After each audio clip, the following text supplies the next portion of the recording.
Excellent. Welcome to Truth in Telecoms. I'm not sure whether we're doing a beauty contest on this, but Johnny, how are you?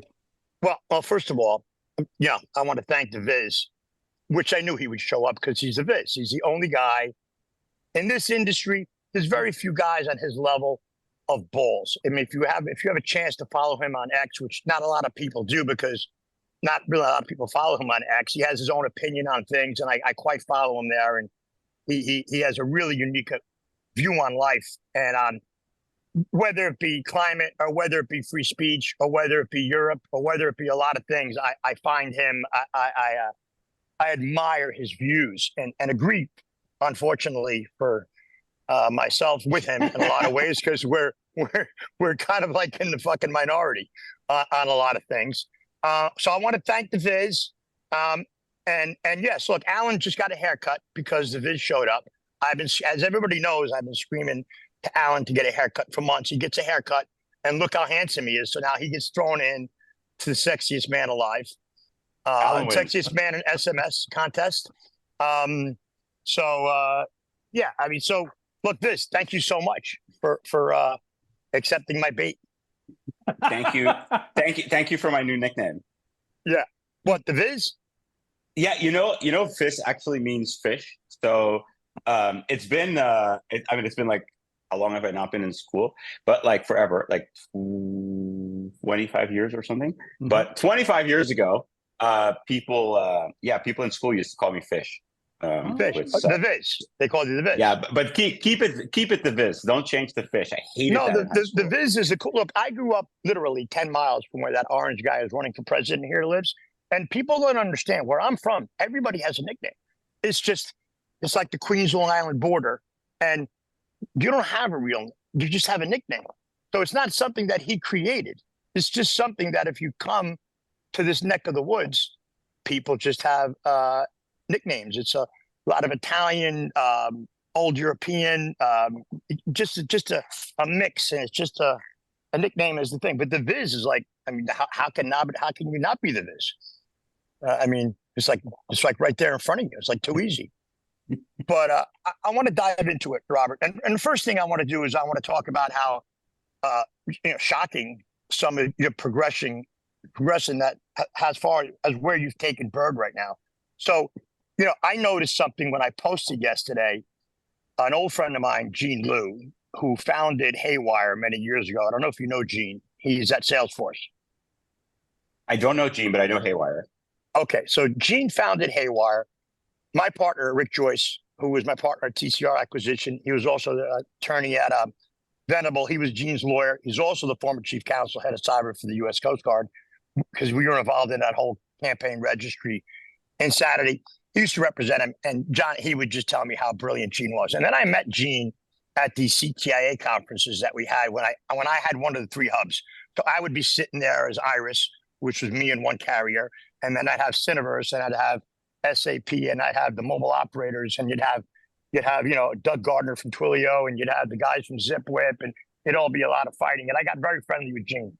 But Gene went to Salesforce. Gene had a lot of patents too, like Thorsten, but he had patents that he's actually monetized.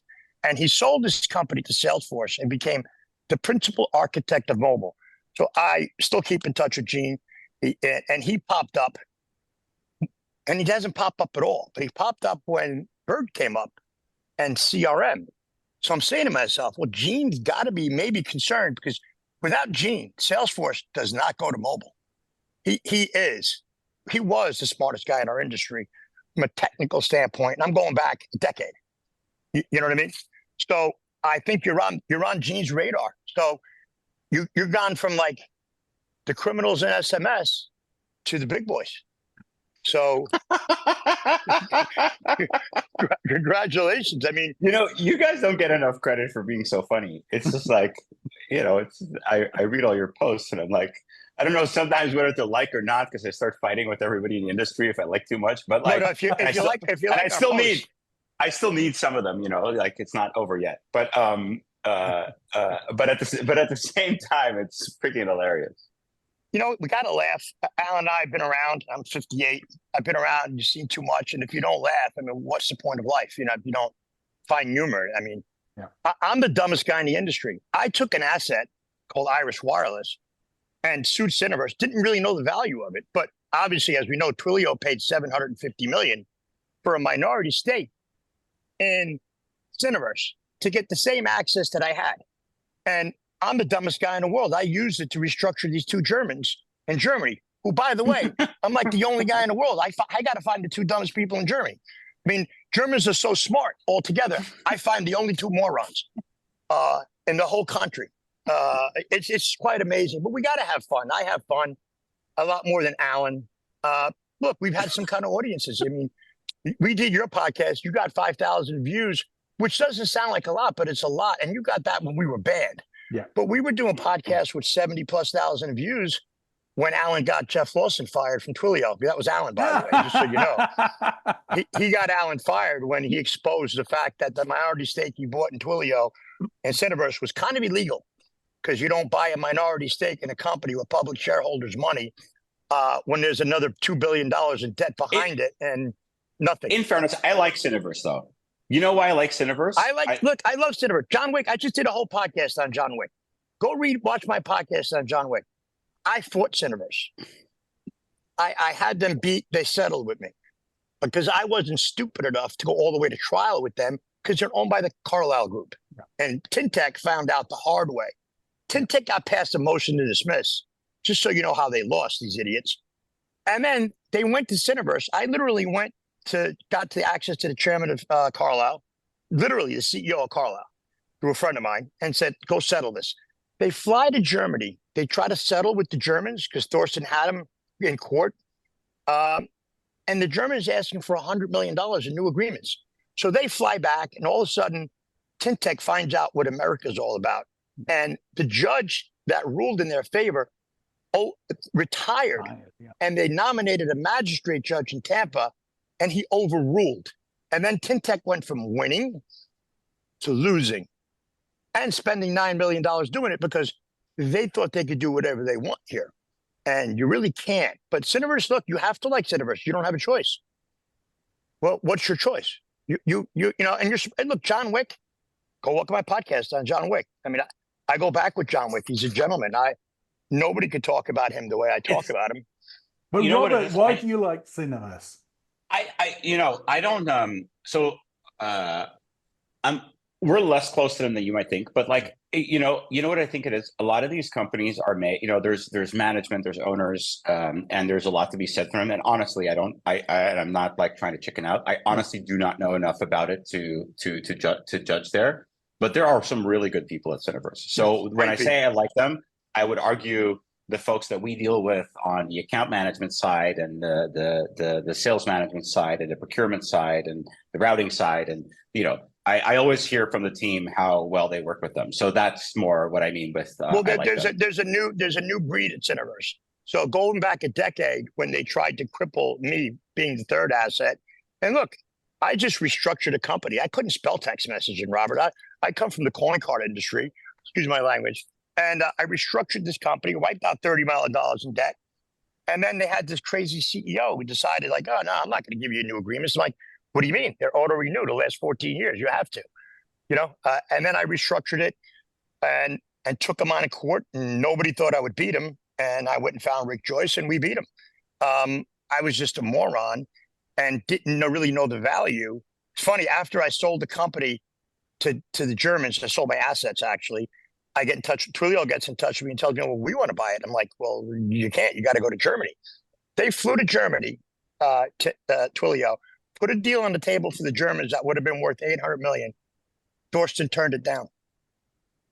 Now you could buy Thorsten for the amount of money that Jeff Lawson spends on his hair products. Right? See, this is what I mean. That's funny. You laugh. It just Look, is. But we have 20,000. But there's 20,000 other people that laugh at us. Just the ones that don't laugh at us are the ones that don't like us, which are the kind of the criminals and the shady bastards that are running around. So we just call stuff out for what it is. Number one, we don't care. Number two, everybody's a bitch. Nobody's really dangerous. Oh, they're dangerous. No, they're not. They're SMS people. What dangerous? So they may pay some people off in different countries as they make them dangerous. They may run artificially inflated traffic and enjoy when people get spammed. But that doesn't make them dangerous. Although Thorsten Trapp is legitimately dangerous, and I'll get to a story about him later. But yeah, look, Syniverse is really good people. John Wick, we fought toe to toe. We're still friends to this day, although he hides from me now.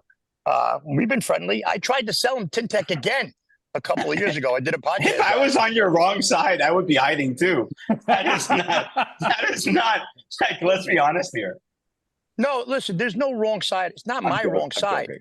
It's the song of right. And quite frankly, nobody scares nobody scares you. Okay, at the end of the day, and you know that. So, but back into what you're going with CRM, because you really got out, because there's I think it's $110 billion in market cap has been lost between Twilio, Cinch, Bandwidth, Ring Central, Blink. You could throw in the CMs, you could throw in a few smaller ones. It's over $110 billion in market cap that has been wiped out to Wall Street. So Wall Street is completely dead on the word CPaaS. Gone. There's no more money. Alan knows it was sponsorship. The other organization know it was sponsorship.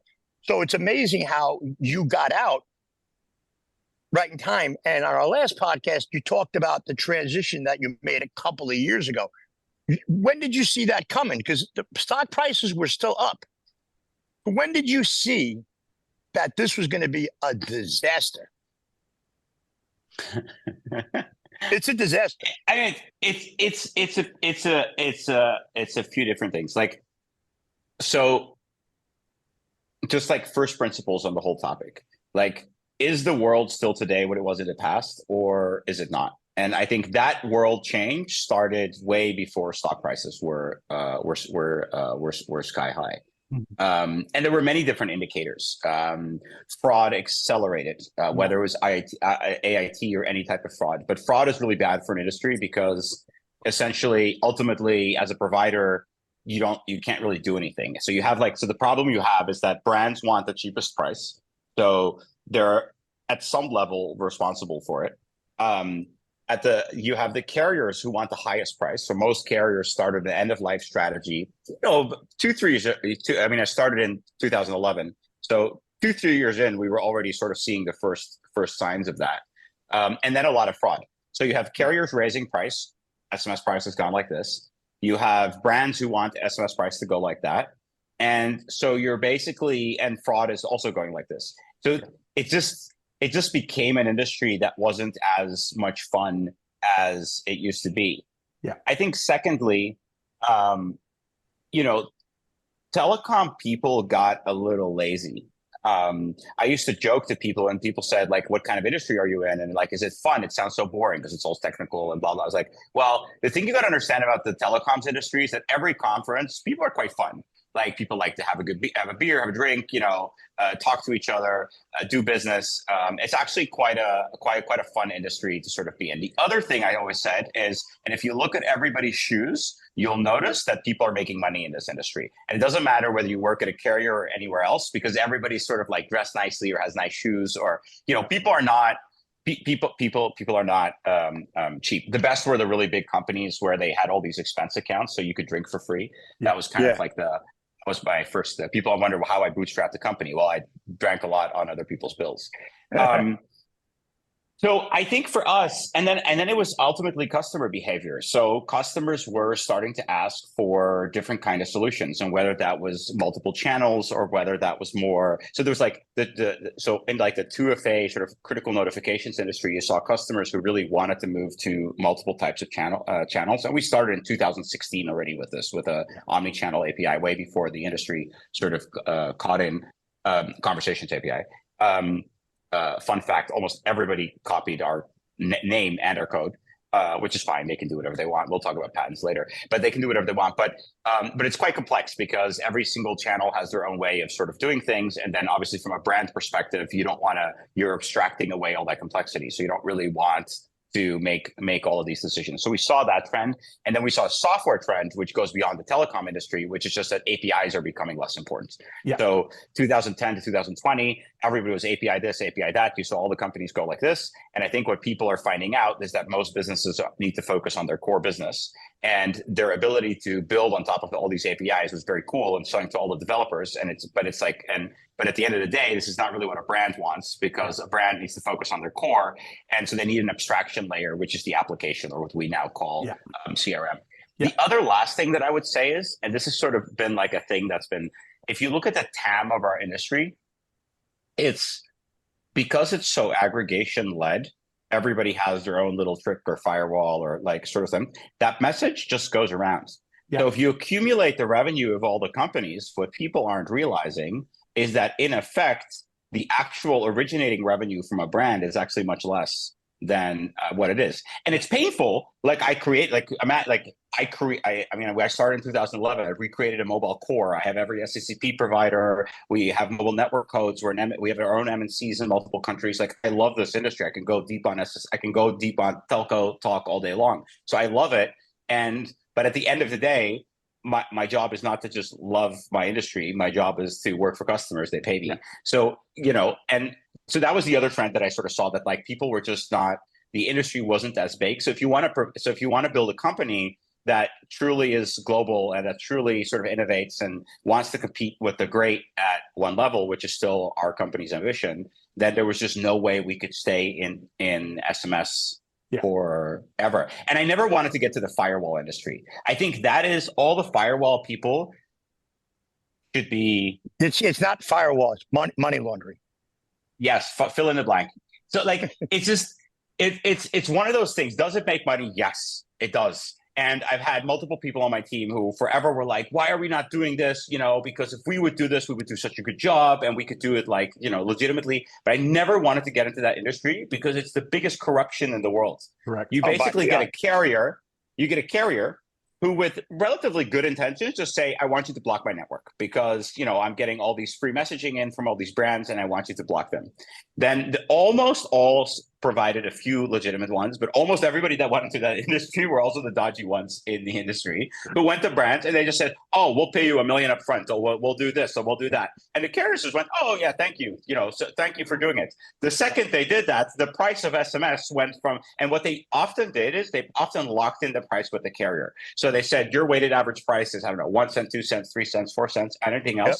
And they would charge folks like us 12 cents for that brand. And at the same time, they would look inside the traffic and then go, oh, this brand and this brand and this brand. That sounds interesting. How about I go directly to the brand and I tell them, you're using, Bird or any other provider, but actually you should be using us because they're using us. So it just creates, and that was a whole trend. And then brands realized that didn't work. And they went back to, because they didn't want it. First, they thought, oh, we'll manage 20 providers or 100. And then they were like, okay, we really don't want to do that. And then they sort of went back to the industry. So all these things together just, made us drop pricing to zero in the SMS space. It made us, be honest about what our space is actually about. They enabled you to make the turn.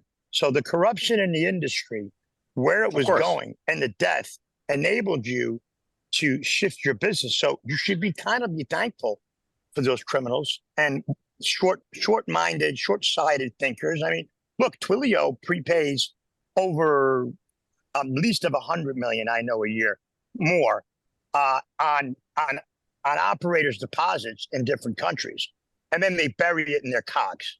And we can get into Twilio later. So I'm just not a fan.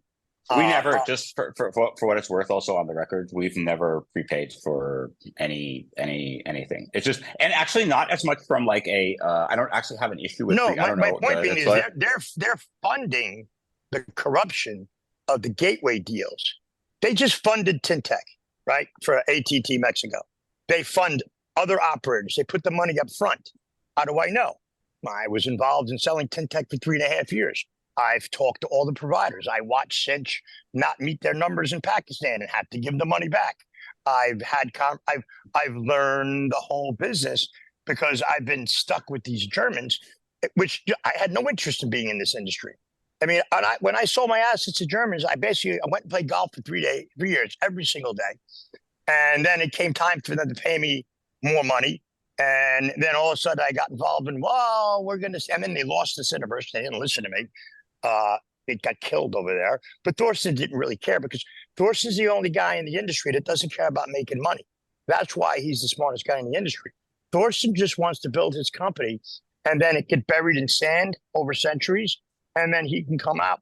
He could be like King Thorsten Tut II, and he'll be like a pharaoh, where people can come and see all his patents on the wall in 3,000 years from now, because he's insane. But that's why he's smarter than everybody, because he doesn't care about money. And he's not answering to investors like you're answering to investors. He's not answering to customers like you're answering. He's not actually building a business. I met with him a few months ago, and all he said was, well, Johnny, here, I'll give you $3.5 million. And then I'm going to buy out Scipio for $1 in 3 years, but you're going to pay me $7 million if you talk. And here's a new agreement. And if you don't sign this, I'm going to cancel your agreement. I'm like, first of all, you still can't cancel agreements. You owe me millions and millions of dollars, you lunatic.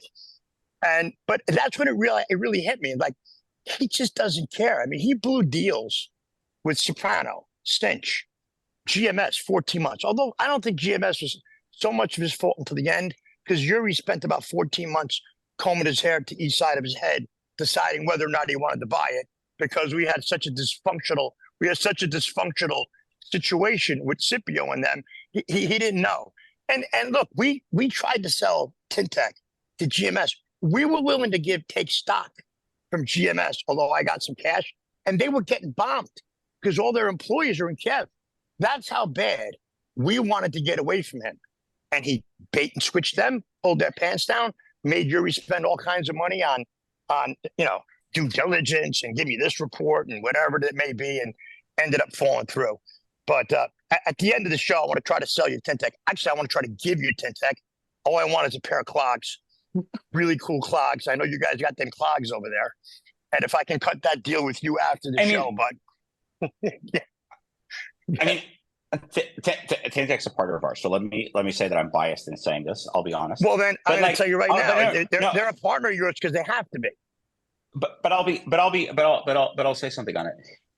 It's funny because stop right there. Why don't you buy them? I'm gonna get there. I'll get there. We looked at them, but please, like, it's you didn't look at them. You didn't look at them when we were running a process. You looked at them with Nicola and Thorsten, where they were giving you smoke and mirrors. You were not involved in the process. I know the CEO of. Anyways, I can't talk about that. I'm under confidentiality. But like, okay. It's the problem. I mean, when I say I looked at them, anyways, let me not even get into it. But like, we didn't get very far. Let's put it that way, because we backed out very quickly. And I had like one of the worst calls in my life with somebody at that team that I was like, I don't even want to go into a process with you. I won't say who it is, but I was literally came out of that call. I remember calling my team and I was like, who is this person? Why? Anyways, I think this is, you know, what's kind of funny. His name is Copsy. No, it wasn't that. But like, it's, you know what, when I started Bird, and we started as Mobile Tulip, which was kind of our first name. We went from Mobile Tulip to Message Bird to Bird. Tintec was like the golden company. Yep. This was the company that had it all figured out. It was super hard to get a connection to them. That's when I got suckered in. They had all the nice deals. They had all these things. I think what happened is, and you see that a lot in this industry, and like, look, after I came on your podcast and we lowered price, and you know, you saw the whole battle with one of our competitors. Yeah. You know, they went. I mean, it's wild, right? Like they went and accused us of fraud. I was like, this is like the craziest thing in the world. Well, I mean, that's the number one thing. And when it comes to America, that's what people do. And they backed out, and I mean, they backed down out of it very quickly because they were like, probably not worth fighting with us. But like, it's and imagine, I know all these people, right? It's like I've been to drinks with, like, we all know each other from a very, very long time. And like, the problem is, it's really hard to disrupt your own business. Yeah. That's just a hard thing to do, because you have to disbelief your own beliefs. And when you love something, and I say that with love, and I actually say that with love to Tintec, to Cinch, to all of these people. These are all people that I know well, and they're all people that I know truly love their product. Some might be smarter in business, some might be this, some might be good looking or bad looking. But like, at the end of the day, these people do truly love the technology, because SMS has something magical. It's something magic about like doing an API call and like receiving that message on your phone. It always had that magic, and it sort of always will. And if you get into like the weeds of like routing and all the complexity, you know, it's comparable to like option trading, where like you're doing spot pricing and all that sort of stuff to actually get to a price point that a brand really wants to have. I think the problem they all had is that they didn't want to disrupt their own industry. They were too in love with their own story, and that killed them because the industry moved on. It just is what is. Like I love my industry. I would love to spend. And when I talk to my team on the carrier side, who still reports to me, is like I love to getting into the weeds. I can get weeks distracted of my business and just get into the weeds of like what's going on. But like at the end of the day, it will die a slow death, and it won't die. Like fax is still around too. It's it's always going to be around, but it's dead as far as Wall Street is concerned. And I don't think you understand. There's no growth. But everybody who cashed in, I mean, look at the people who cashed in, who cashed out, right? You cashed into your own company, right? So you have a long lasting tail. You re-engineered your company. You've taken, about $1 billion+ into the company, and you've got partners that believe in you, right? Other companies have all cashed out. I mean, I'd love to explain to you how Twilio was a $70 billion Ponzi scheme. They never said they were a CPaaS company. All they said on Wall Street with Jim Craner is, we're a SaaS company. We're a SaaS company. All they ever said. And people, I live right here in New York, made more money when it was going down than it went up. Yeah. Because they shorted that thing from $4.50 to $40 a share. Twilio, because there's nothing there. But Twilio had if you think about also the differences of how we started our company, right? Like Jeff started a little bit earlier than us with voice, but like we roughly started at the same time on SMS. Like the difference was that like I'm a Dutch entrepreneur from Netherlands, which has 17 million people, right? Yep. So if we were going to go global, or if we were going to make any money, the only way to do that was to go global. The second thing is that Europe is very fragmented, APAC is very fragmented. So we had to build an abstraction layer across all of that fragmentation from day one. And the third thing is that SMS was a low margin business when I started it. So like when I started, I was late, right? 2011 is late. If you go back 10 years, you had all the gray routes and all the free stuff and all that stuff before that as well. Invented SS7, but that's another conversation. Yeah. You just didn't have the app. So you didn't have as big as a market, but you kind of had, and you had that whole wave before of like SAP buying Mobile 365 and like, so you had a whole wave before sort of me, Christian, I hate that I now blank on his name. Now he will hate me even more. The three founders of Cinch. Robert, how can I? This is hilarious. How can I forget Robert? He has the same name. He's a finalist in the Sexiest Man. Robert, Christian. You got to add Christian then too. Christian's pretty sexy, but like, it's we all start sort of at the same time, but that was already past. There was already sort of past that wave of what people were doing. But Twilio, on the flip side, they had the benefit of back then just utilizing P2P routes, peer-to-peer, basically consumer messaging versus A2P, which is application messages, which is the kind of an industry that we're in. So they had the benefit of being able to utilize P2P for A2P, which was the same in Europe and APAC 10 years before I started the business, but that had moved on to different platforms and separation of basically A19 and all the routes there. So that was their benefit. The reason that they were able to do that, because they were able to pay nothing or even receive money, because the way that it sort of worked is that you had the carriers outsourced their hubs. You had 3 different hubs that carried most of it. You had a few more, but that carried most of the traffic. And essentially what would happen is the hubs would pay people to connect to them versus charging a fee, because they were a third-party hub, they were able to get money from the carrier. So this all started with essentially companies like Twilio being paid to send messages and charging their customers, 008 to 09, whatever it was, per message, which by the way was still significantly cheaper than Europe, but like free is free. And then I think what turned for them, and they were sort of double unlucky. One, markets turned. It wasn't just Twilio. I mean, they were worth $70 billion. So where many other companies were worth $1 gazillion in that time frame. So they had that downside, and the carriers finally got smart and were like, hey, why are we not getting any of this rev share of this message from this brand? And they started charging too. And those two things killed the business model. But that only started in 2020. The carriers created the campaign registry, and you should go read